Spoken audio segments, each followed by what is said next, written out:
صحیح بخاری کی حدیث نمبر 567۔ میں نے اپنے ان ساتھیوں کے ساتھ جو کشتی میں میرے ساتھ ابشا سے آئے تھے بقیہ بطعان میں قیام کیا۔ اس وقت نبی صلی اللہ علیہ وآلہ وسلم مدینہ میں تشریف رکھتے تھے۔ ہم میں سے کوئی نہ کوئی عشاء کی نماز میں روزانہ باری مقرر کر کے نبی کریم صلی اللہ علیہ وآلہ وسلم کی خدمت میں حاضر ہوا کرتا تھا۔ اتفاق سے میں اور میری ایک ساتھی ایک مرتبہ آپ صلی اللہ علیہ وآلہ وسلم کی خدمت میں حاضر ہوئے۔ آپ صلی اللہ علیہ وآلہ وسلم اپنے کسی کام میں مشغول تھے، کسی نجی معاملے میں۔ آپ صلی اللہ علیہ وآلہ وسلم اور حضرت ابو بکر صدیق رضی اللہ عنہ گفتگو فرما رہے تھے، جس کی وجہ سے نماز میں دیر ہو گئی اور تقریباً آدھی رات گزر گئی۔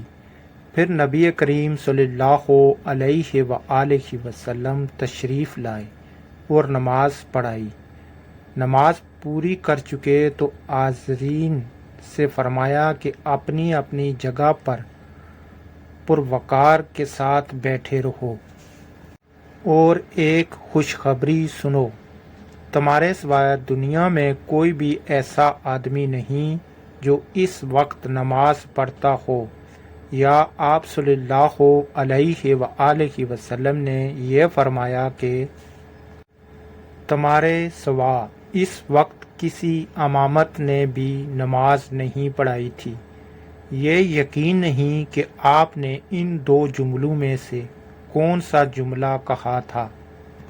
پھر راوی نے کہا کہ ابو موسیٰ رضی اللہ عنہ نے فرمایا، پس ہم نبی کریم صلی اللہ علیہ وآلہ وسلم سے یہ سن کر بہت ہی خوش ہو کر لوٹے۔ صحیح بخاری کی حدیث نمبر 568۔